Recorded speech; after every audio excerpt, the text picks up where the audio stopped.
So thank you for coming. To start off with this interview, can you tell us a little bit about your background and where you come from? Yeah, my name is Morgan Wallace. I grew up in San Francisco. I've lived um, here my whole life. In terms of background, I grew up in Noe Valley. I'm white, cis hetero, white male. And yeah, so I have kind of like I would call it like a generic white American background where there's some immigrant story from part of my family, but not a ton of connection to like the old world, so to speak. And kind of been trying to look into more of my background, finding some ties to slavery, but not quite sure. Yeah, and I went to Lowell High School, which I just bring up because of what's going on there, like right now with changes to a school assignment process. So Hmm. that's something I support, the moves they're making. Yeah, definitely. Um, so so yeah, I can speak more about like my education and stuff. Yeah. Okay. So yeah, I had kind of what I'd say is just like a typical Eurocentric education for most of it. At Lowell, I went to a private middle school. It's really preppy, and that was very Eurocentric. Um, and so, despite like the fact that, especially in elementary school, I went to Lakeshore Elementary School, very actually diverse, a lot of multiculturalism, but not really anything deeper than multiculturalism. Hmm. And throughout high school, it was very Eurocentric. But the one class that I had in high school that was a little bit kind of counter narrative sort of thing was peer resources. So I was in peer resources as a freshman in high school, in a support group being led by um, a Latina woman and a queer Black man who were young man and young woman who were seniors.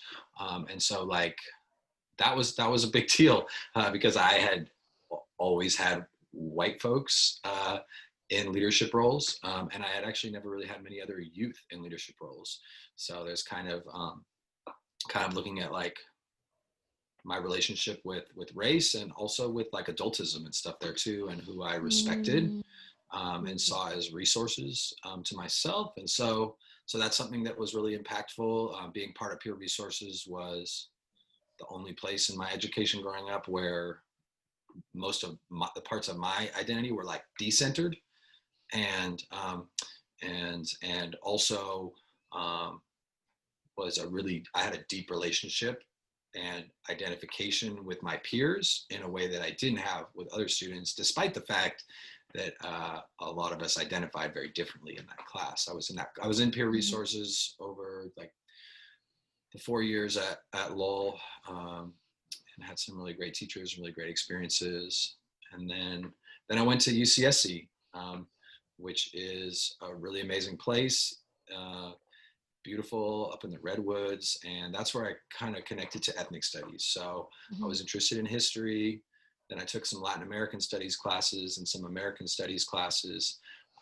And I ended up majoring in history and minoring in Latin American studies. But for me, think about my background, connecting back to what I said earlier about kind of having the like generic white American background. The first time I ever really thought about that white identity in a really deep way, and let's say like a really deep way that was supported with academic like literature and things like that, was in an American studies class I took by that was taught by someone named George Lipsitz, who writes a lot about whiteness studies, and we just really dug into what it means to be white and how people become white, and looked at that immigrant story. Um, so yeah, and then I was continuing to use what I learned in peer resources throughout that whole time. And when I came back to the city, worked construction a little bit, and then reconnected with my peers community. And now I've been at Lincoln for 13 years, and been teaching peer resource there. The course title is now called Critical Thinking and Social Change. And then I also have a mediation program, which Makayla was part of. So, um, and Maeve, you are an honorary member of as well. I have a kind of a follow-up question for you. I think that this is something, I hear this because I forced my sister to watch these videos, and I have her friends watch these videos as well. And I think some of the commentary that I feel is thrown around about this video series is not just about how a person of color would interpret the experiences of educators, but you clearly mentioned that, you know, you have a generic white background. How do you suppose somebody who also identifies that way engages with these videos or engages with ethnic studies in a way that doesn't feel like demeaning? Because I know Makayla and I have spoken about this, but we've gone to some places where we're like, you know, it's not about like hasty generalizations about other people. It really is about identifying the problem and seeing that while you are a part of the problem, you are just as much a part of the solution. So could you talk a little bit about how you self-identify as a white person, but yet you are still going out advocating being a responsible adult, a good figure for students of color and other white children? Sorry. everyone, everyone. Sorry. So I think for me, there's kind of two parts to that. Yeah. For me, like in terms of like how to interpret the impact of these videos, for me, when it comes to like what to do, I think some of what I'm hearing is like, what do you do about white people? Like, how do you reach them?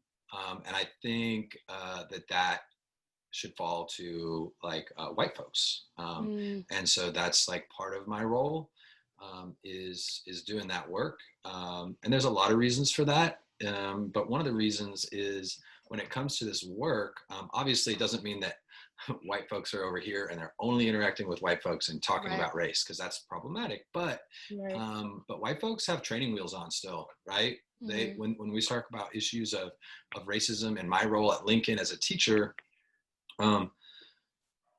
it's a generalization, but it's also true that a lot of white folks are really digging deep into what it means to be white a lot later in their lives than people of color are looking in terms of looking at race. And so what it boils down to is it falls to white folks to call their people in and to do that work, because there's a lot of burdens on people of color, and it's important to realize my role. Now, the irony is I'm an educator and my classroom has almost no white kids in it.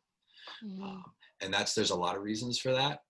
One of the reasons is because of issues with our education system in terms of tracking and who's in what classes and who isn't in AP classes, and who do counselors think would fit in peer resources. And part of that, I would like to vainly think that it's something special about me, that people of color really connect with me, and that's amazing. But that's like really self-serving. And so part of it, in terms of like that falls to other white folks, educate white folks, and then hiring teachers of color to really serve those, to serve all students, the students of color, but also for the white students to see representation. So yeah, and in terms of other things, I think having classes and having curriculum so that students don't have to wait till you show them a video, right? Like, so it's like transforming everything, that little easy thing, like transforming the education system is key as well. Okay, great. That actually brought up a lot of different, my brain is kind of moving now, so that's really good. Let's go into our next question so we don't stay on the same topic too long. Could you talk a little bit more about what programs that you're a part of and what drives your passion to push those programs or clubs or any sort of thing you do as an educator, or even outside of that? You know, we've spoken with some of the professors that are doing not only teaching, but also like doing a whole thing on the side. So please elaborate for us. Yeah, so professionally, what I do, like my job on paper, which is different sometimes than what you actually do, Mm-hmm. is I teach 3 classes of critical thinking and social change, and I run 2 sections of mediation. Now we're in pandemic Zoom world, and so like mediation is different, and it's not really mediation. It's going to be something different this year.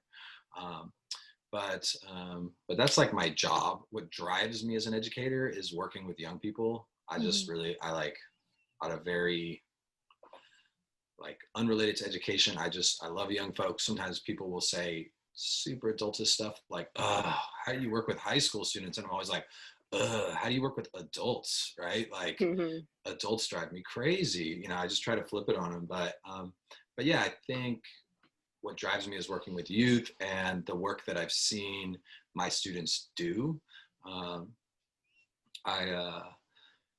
I think about 5 years ago, I had a shift in the program. My program had a shift, peer resources, and we shifted towards being much more of trying to do more institutional change. And so as part of that, 5 years ago, my students created a list of demands, and that's really driven our class since then.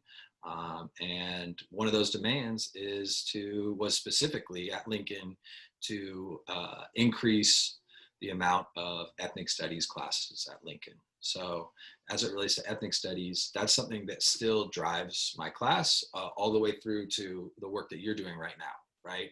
And so that's something else that drives me.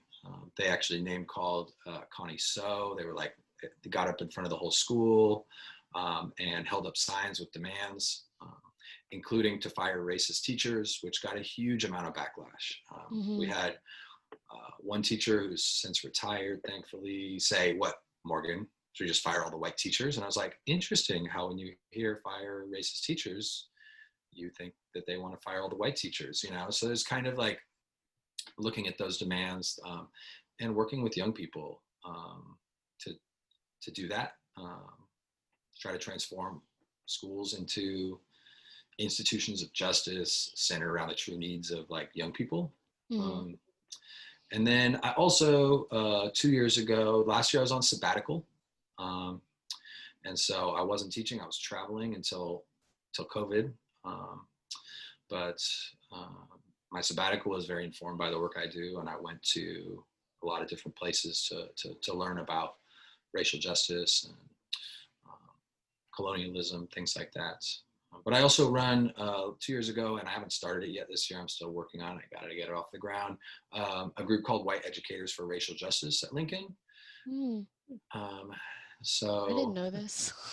it was really small group 2 years ago. And it was kind of like a pilot year. Last year, another teacher took it over, and this year I'll be starting to back up. But the idea is to have a affinity group, which means a group of people, like in this case of white educators, trying to work on racial justice. And the reason for that is, we kind of talked about earlier, like white folks have training wheels on, even the ones who are like me, who are really trying to do the work, still often will slow people of color down on progress unless they're getting extra work, right? And so I always think of it as like this remedial class, and to catch the white folks up.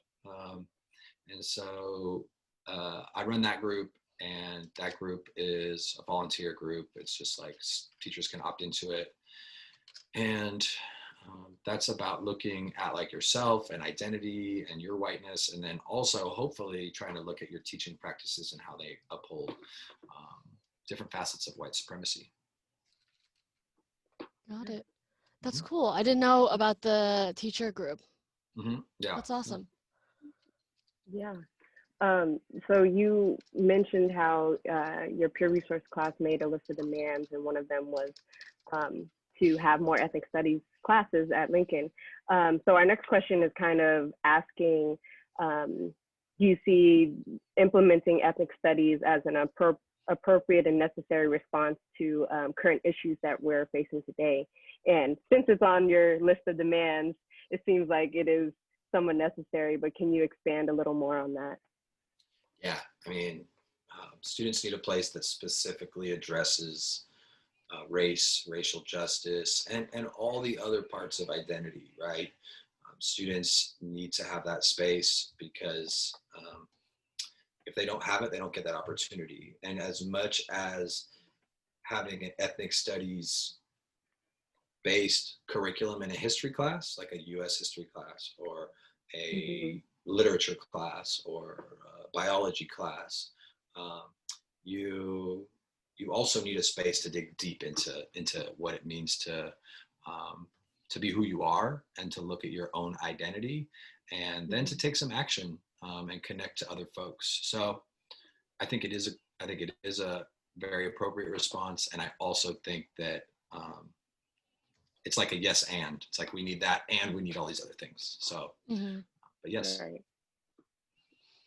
Okay, so I guess to carry that response forward, our next question is about, integrating ethnic studies into the K through 12 model. I know you're a high school teacher, but because it's an ask that is, followed by many, many other asks that need to be fulfilled, right? How do you see that fitting into the way that, at least San Francisco's K through 12 model is? Like, do you suppose that looks like having a unit in every, history and English class that directly addresses like some sort of related institution of oppression? Or, like how do we holistically, or how do you think we could holistically approach, having a more social justice woven K through 12 program as a whole in San Francisco, at the very least?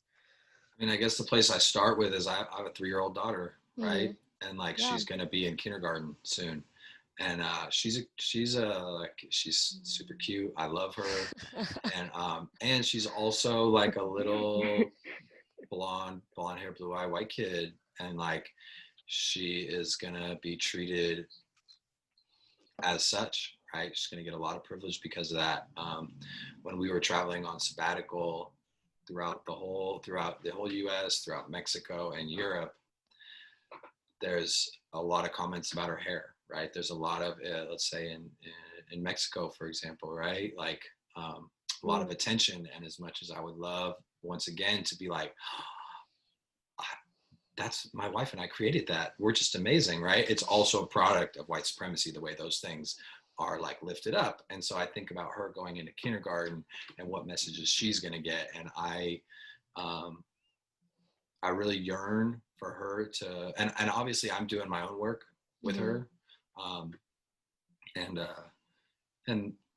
I'm not a kindergarten teacher. I'm not a first grade teacher. I'm not an expert. So I think it's really important to integrate some of these concepts around looking at identity, looking at, dominant narrative, counter narrative, all these different concepts that you can implement starting early, right? Young people understand perspectives. They're incredibly empathetic, and they really care about other people. And they really desire justice, right? They really, as much as they can be very much so like any of us, be like self-centered, I want, they can also be incredibly empathetic and understanding. And so I think how does it look? I don't really know, because I don't know what a kindergarten, first grade, second grade, third grade class looks like. But I think it starts with hiring teachers. When you're hiring kindergarten, first grade, second grade, third grade, all teachers, that should be something that is asked of them.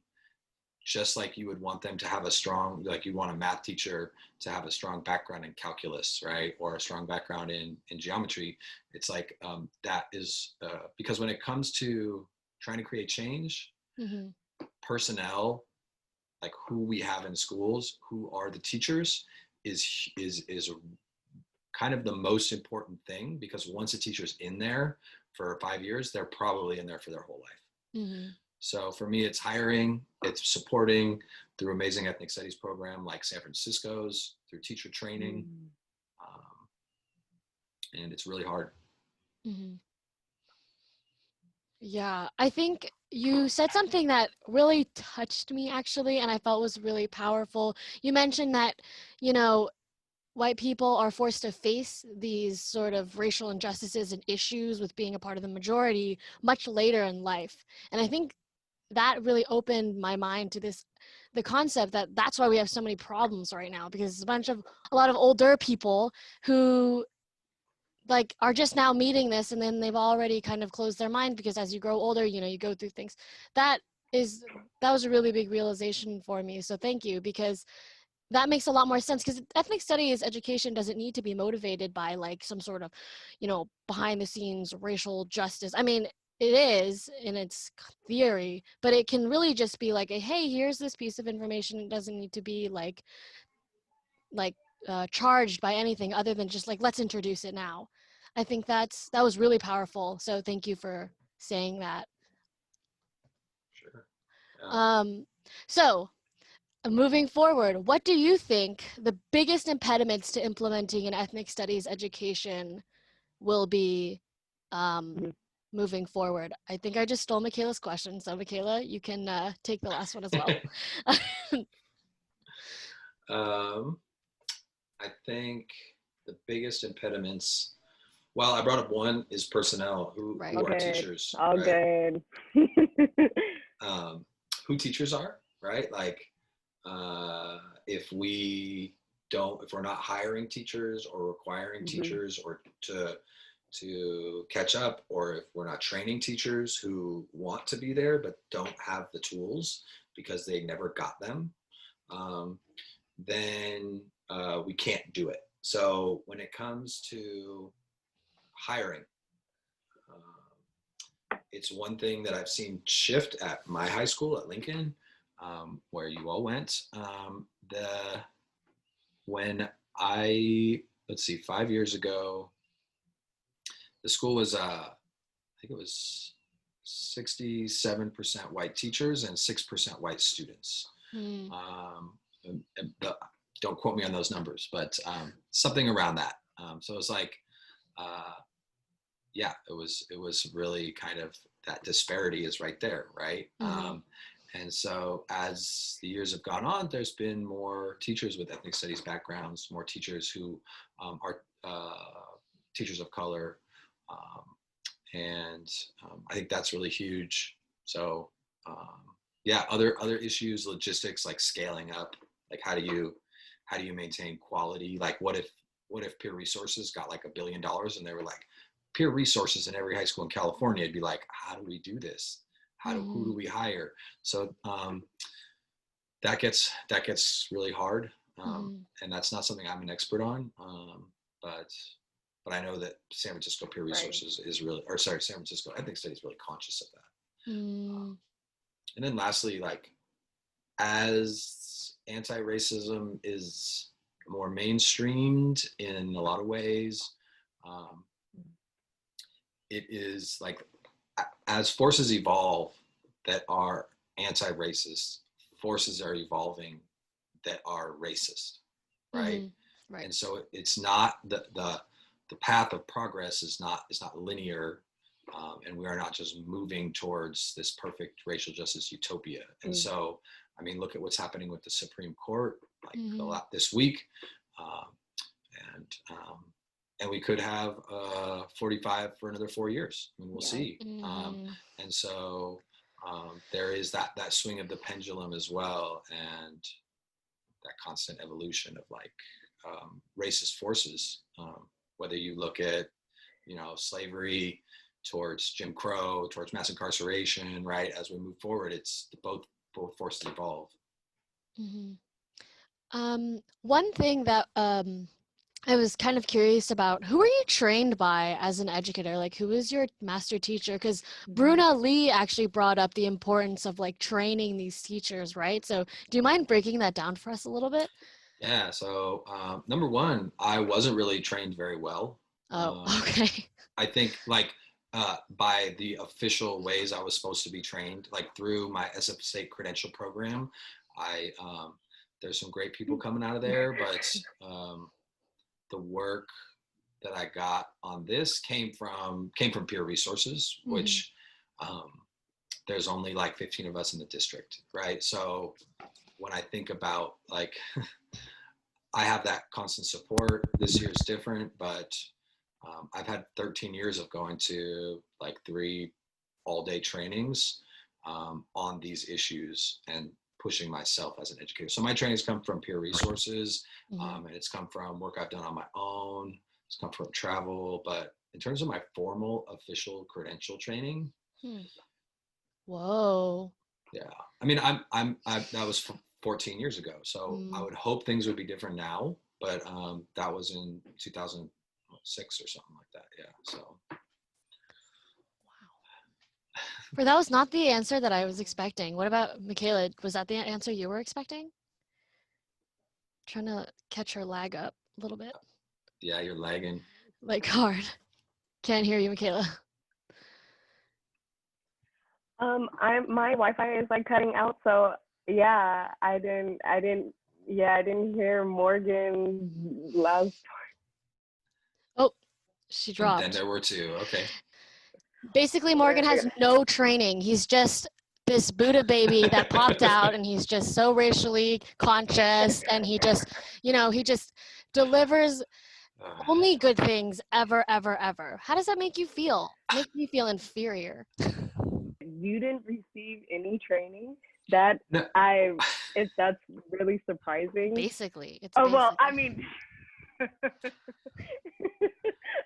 or just like the training of what I mean. I guess me and Maeve are coming from the same place, because just the person that you are, Morgan. I assumed that you got some training back then, but it's really I think you serve as an example of being able to educate yourself and like take that further, like taking it out of your own, not only time, but like your willingness to go out and like educate yourself. And I think it shows a lot, especially for other educators, that you don't have to be in a training, mandated training to get this, type of education and apply this stuff to your classroom.